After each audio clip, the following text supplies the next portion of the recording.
మీ ఇంట్లో మొదటి కోటీశ్వరుడు మీరే అవ్వాలనుకుంటున్నారా? ఈ ఫైనాన్షియల్ వెబినార్ లో ఇప్పుడే జాయిన్ అవ్వండి.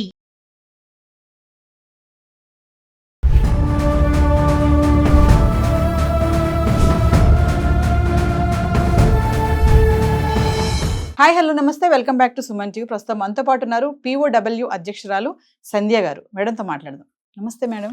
నమస్తే. మేము అమృత ప్రణయ్ మరి సంచలన తీర్పు అయితే వచ్చింది.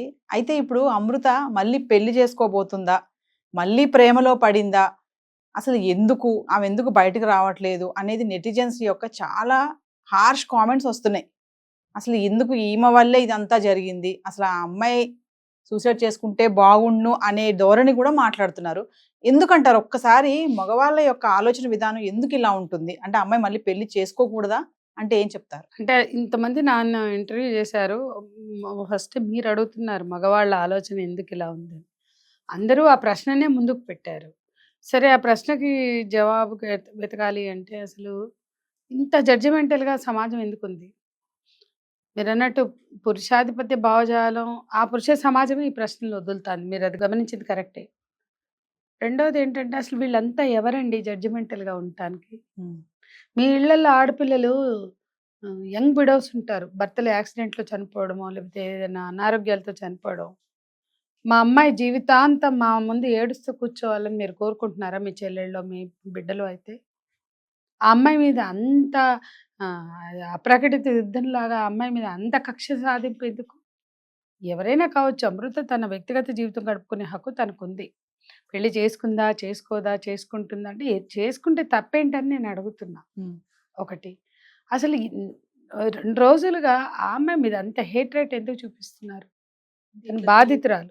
ఇట్లా తీర్పు వచ్చింది, ఇట్లా సోషల్ మీడియాలో పేరు మార్చుకుంది అంటే ఏంటి? దానికోసమే వెయిట్ చేసిందా తీర్పు కోసమే అని కూడా అడుగుతున్నారు చాలా మంది. అంటే అసలు ఆమె పేరు ఎందుకు మార్చుకుందో, ఎప్పుడు మార్చుకుందో ఆమె ఇష్టం అండి. ఎప్పుడన్నా మార్చుకొని, అసలు ఇప్పుడే మార్చుకుందో ఇంతకుముందు మార్చుకుందో ఎవరికి తెలుసు? తెలుసా? వీళ్ళందరూ అంటే ఇంత జడ్జిమెంటల్గా ఒక మనిషి పట్ల ఉండాల్సిన అవసరం ఏంటి? ఒక ఆడపిల్ల పట్ల ఉండాల్సిన అవసరం ఏంటి? ఆడపిల్లైనా మగవాళ్ళైనా ఇతరుల గురించి, మీకు సంబంధం లేని వాళ్ళ గురించి అంటే ఎవరైనా చూపిస్తే ఏమన్నా ఉంటే ఎంపతి చూపించండి. సింపతి కూడా అమ్మాయి ఎవరి సింపతిని కోరుకోవట్లా. ఎవ్వరు కూడా ఆ అమ్మాయికి ఉద్ధరించక్కర్లా, సింపతి చూపించక్కర్లా. ఆ అమ్మాయి జీవితం ఆమె ఇష్టం. అట్లాగే ఆమె భర్తని కోల్పోయి ఆ రోజు బాధపడుతున్నప్పుడు ఇదే ట్రోలింగ్. అవును. ఆ రోజు అసలు రెచ్చగొట్టింది అసలు ఏందండి రెచ్చగొట్టింది? ప్రీ వెడ్డింగ్ షూట్ చేశారు. ఇవాళ ఏ పెళ్ళికి వెళ్ళినా మనం మ్యారేజెస్కి వెళ్తే పక్కన స్క్రీన్స్ మీద ప్రీ వెడ్డింగ్ షూట్స్ కనిపిస్తున్నాయి. అంటే అమ్మా నాన్నలు భారీగా కట్నాలు ఇచ్చి పెళ్ళిళ్ళకి కోట్లు తగలబెట్టి ఆ తర్వాత ప్రీ వెడ్డింగ్లకు కూడా లక్షలు తగలబెడితే రాని అభ్యంతరం ఇక్కడ ఎందుకు వస్తుంది? మరి ఆ స్క్రీన్స్ చూస్తూ చూడండి ఎట్లా రెచ్చగొడుతున్నారు అని ఎవరు అనట్లేదే. పెళ్ళిళ్ళకి వెళ్ళినప్పుడు పెడుతున్నారు కదా ప్రీ వెడ్డింగ్ షూట్. ఓ పక్కన అవుతానే ఉంటుంది, పక్కన పెళ్లి అవుతుంటే మధ్యలో అవి చూస్తున్నాం. అవును. మరి అవి ఎవరు రెచ్చగొట్టింది అని అంటలేదే. అమ్మాయి ఏంటి అలా రెచ్చగొట్టేస్తుంది? ఆ అమ్మాయి పెళ్లి కాకుండా ఏంటి అలా తిరిగేస్తున్నారు? పట్టేసుకుని చేతులు చట్టాపట్టాలు వేసుకుని ముద్దులు పెట్టేసుకుని ఎవరు అంటలేదే. అంటే మార్పు అనేది అంత జరిగింది. 10 ఏళ్ల క్రితం ఉన్నాయా ప్రీ వెడ్డింగ్ షూట్స్? ఉన్నాయా మనకి? ఎక్కడి నుంచో దిగుబడిన సంస్కృతి అన్నీ రుద్దుకుంటున్నారు. ఇవాళ ఈ నెటిజన్స్ కూడా వేషభాష వస్త్రధారణలో ఉన్న ఆధునికత ఆలోచనలు ఎందుకు లేదు? బూజు పట్టిన భావజాలం.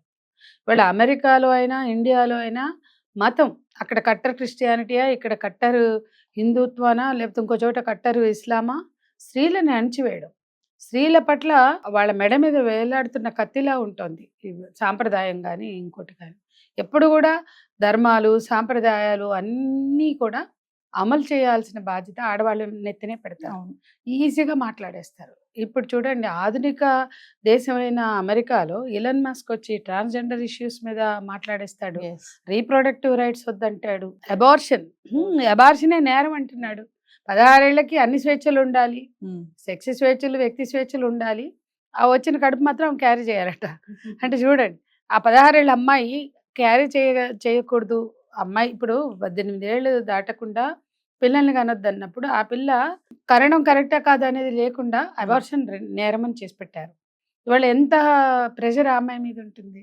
అంటే అమెరికాలో సైతం ఈ రైట్ వింగ్ ఫోర్సెస్ చేస్తున్నటువంటి నిర్వాకం, ఇక్కడైనా భారతదేశంలో ఆధునికత అంటారు, అట్లా అంటారు, ఇట్లా అంటారు. ఎక్కడ పబ్బులు మీరే పెడతారు వ్యాపారం కోసం. ఆధునిక వస్త్రధారణలు, వేషధారణల వస్తువులన్నీ మీరే అమ్ముతారు తెచ్చి. గ్రీటింగ్స్ కాడ నుంచి అన్ని మదర్స్ డేలు, ఫాదర్స్ డేలు, వాలంటైన్స్ డేలు అన్నీ రుద్దుతారు బరాబర్. ఆడపిల్లకు వచ్చే వరకు మాట్లాడతారు. ఇక్కడ అమృత పట్ల కూడా ఆ భర్త చనిపోయినప్పుడు అలాగే మాట్లాడారు. భర్తను చంపినప్పుడు మారుతీరావు ప్రేమని గుర్తించిన వాళ్ళు, మారుతీరావు అమృతను అల్లారు ముద్దుగా పెంచింది అనే విషయం ఎక్నాలెడ్జ్ చేసిన వాళ్ళు, ప్రణయ్ని కూడా బాలస్వామి ప్రేమలతలు చాలా అల్లారు ముద్దుగా పెంచారు. మనకు ఆ ప్రీ వెడ్డింగ్ షూట్ కానీ, వాళ్ళని చూసుకున్న తీరు కానీ, అమ్మాయిని సొంత బిడ్డ కన్నా ఎక్కువగా చూసుకున్న తీరు కానీ, ఆదరించిన తీరులో మనకు అది కనపడుతుంది. అంటే ప్రణయ్ని వాళ్ళు ఎంత అల్లారు ముద్దుగా పెంచుకున్నారు. ఎప్పుడైనా బతుకున్న అమ్మాయి కన్నా చనిపోయిన అబ్బాయి మీద ఆలోచన పోవాలి మనకి. అరే ఎంత అల్లారు ముద్దుగా పెంచుకున్నారు, అబ్బాయిని చంపేశారే అని. ఒక్కళ్ళంటే ఒకళ్ళు మాట్లాడలేదండి. అందరూ అమృతను అల్లారు ముద్దుగా పెంచుకున్నాడు. పాపం మారుతీరావు అన్నారు. పాపం బాలస్వామి ప్రేమలతో ఎందుకల్లా అబ్బాయి పెద్ద మనోడు ఆ ఇంటికి. ఆ అబ్బాయి కూడా చాలా బాగా పెరిగాడు అందరి ఆదరణలో, అందరి ప్రేమతో. ఎవరైనా మాట్లాడారా అంటే నేను అనేది కామన్ సొసైటీ. సరే ప్రజా సంఘాలు, దళిత సంఘాలు మాట్లాడాయి, అది పక్కన పెట్టండి. 1,00,000 మంది పైగా ర్యాలీలో పాల్గొన్నారు.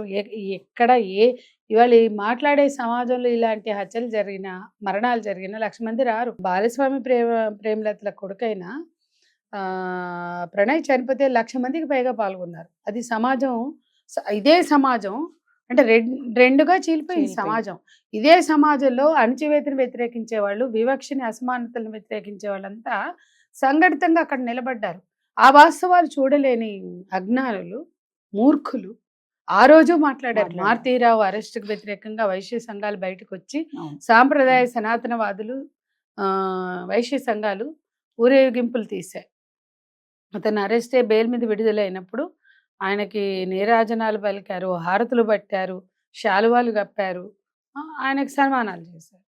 మరి ఆ రోజు ఆయన అరెస్ట్ని వ్యతిరేకించడం, ఆయనకు సింపతి చూపించడం, ఆ తర్వాత ఛార్జ్ షీట్ ఫైల్ అయ్యాక అతనే ఒప్పుకున్నాడు. 2 రోజులు నాకు తెలియదు అన్నాడు. 4వ రోజు బోర్ని ఏడ్చి ఒప్పుకున్నాడు నేరాన్ని. అతనే కన్ఫ్యూజ్ చేశాడు. సరే ఆ తర్వాత సాక్ష్యాధారాలు నమోదయ్యాయి, ఛార్జ్ షీట్ బలంగా దాఖలైంది. 4-5 లాయర్ల చుట్టూ తిరిగాడు. కేసు గట్టిగా ఉంది, బలంగా ఉంది, ఎవిడెన్స్ స్ట్రాంగ్గా ఉంది, విట్నెస్లు కూడా స్పష్టంగా చెప్పాయి. Confession statements, circumstantial evidence, 1600 pages charge sheet చాలా స్పష్టంగా చెప్తోంది. అన్నాక ఇక నేను ఏ సమాజం అతనికి మోరల్ సపోర్ట్ ఎందుకు ఇవ్వలే? ఇప్పుడు ప్రణయ్ పేరెంట్స్కి, అమృతకి మోరల్ సపోర్ట్ ఇచ్చే సమాజం ఆ రోజు ఈ రోజు నిలబడి ఉన్నాం. వాళ్ళు ఎలా మాట్లాడాము, ఇవాళ అదే మాట్లాడుతున్నాం.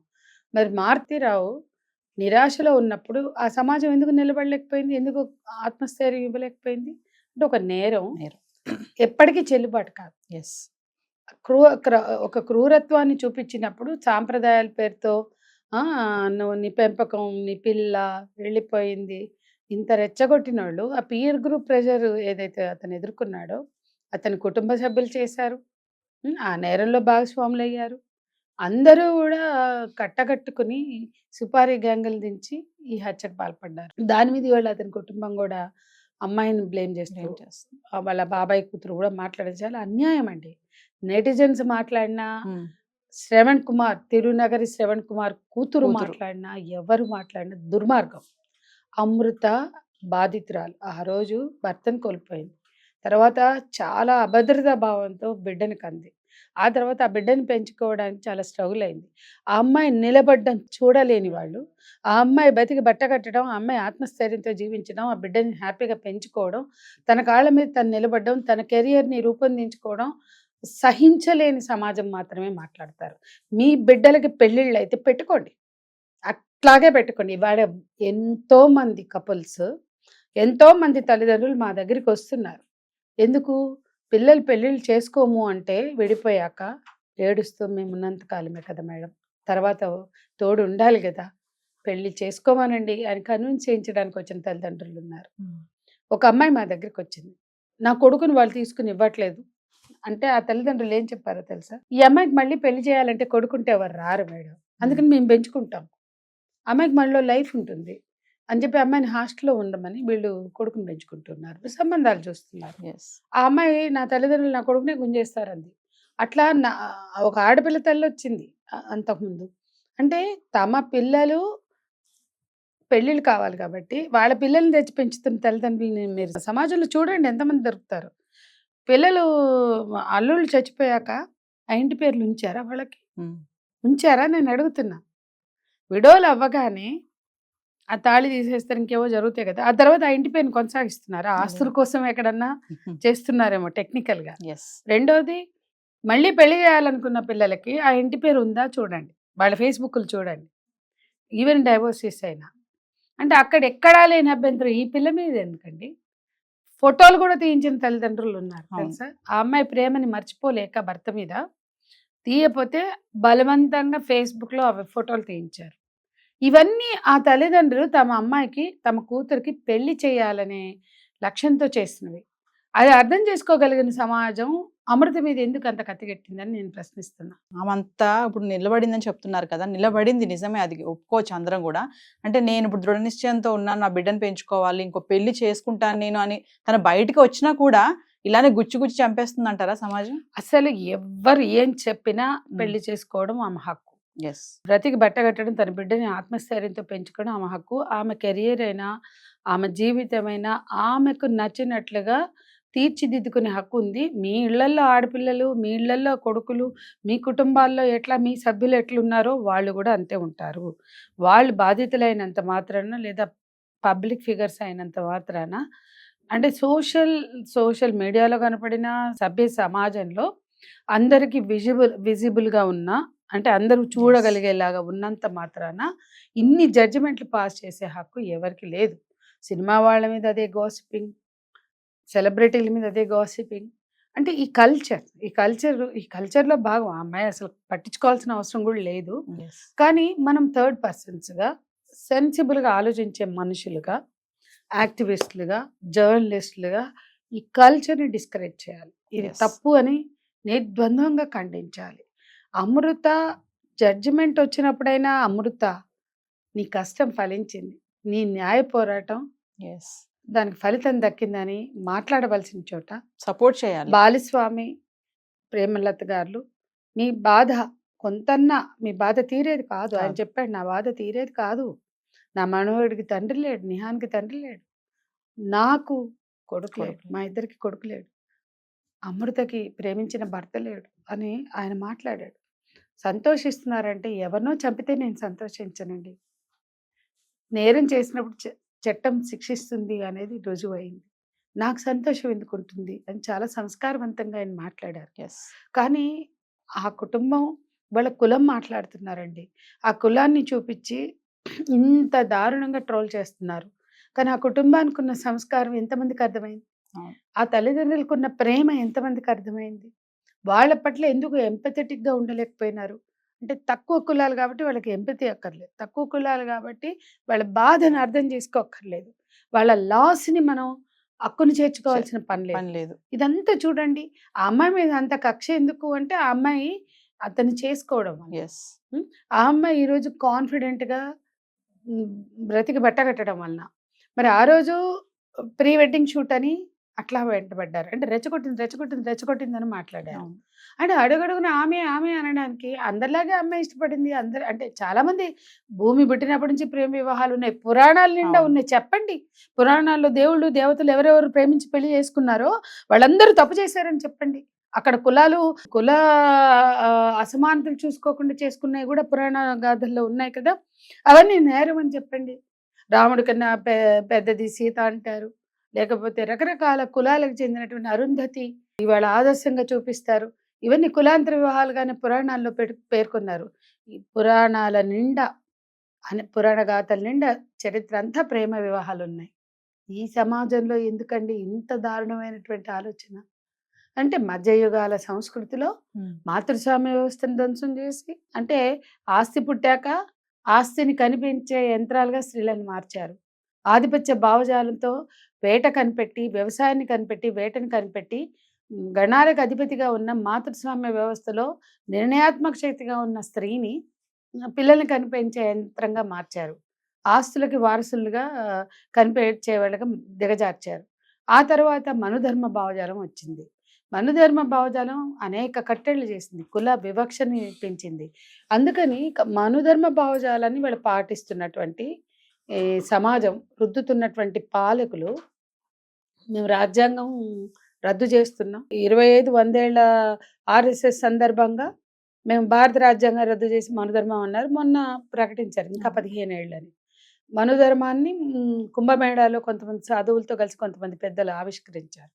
ఆ మనుధర్మం ఏం చెప్తోంది అంటే, స్త్రీ కులం దాటి కట్టుబాట్లు దాటి వెళ్ళకూడదు, వెళ్తే కఠిన శిక్షలు ఉండాలి అని చెప్తోంది. అట్లా మన రాష్ట్రంలో 9 మంది ఆడపిల్లలు తమ తల్లిదండ్రుల చేతిలో చనిపోయారు. కులాంతర వివాహాలు చేసుకున్నందుకు ఆడపిల్లలే చనిపోయారు. అట్లాగే ఇటీవల మన ఎల్బీ నగర్లో ఒక లేడీ కానిస్టేబుల్ తన తమ్ముడు చేతిలో చనిపోయింది. ఆమె బీసీ, ఎస్సీని ఇష్టపడింది. భార్గవి తన బంటిని మాల బంటిని కోల్పోయింది. ఇవన్నీ ఇంకా పునరావృతం అవుతున్నాయి. ప్రణయ్ ఘటన 128 ఘటనలకు ప్రేరేపణగా నిలిచింది. మరి ప్రణయ్ ఉదంతము ఆ ఘటన ఈ తీర్పు ఇవ్వడం ద్వారా అయినా ఇటువంటి హత్యలు చేయడం తీవ్రమైన నేరం. అది రుజువైతే ఇంత శిక్షలు ఉంటాయనే కనీసం ఒక హెచ్చరిక ఈ సందర్భంగా రావడాన్ని ఆహ్వానించాలి ఎవరమైనా. ఖచ్చితంగా ఈ క్రూరమైన నేరం చట్టబద్ధం కాదు, చట్టరీత్యా నేరం.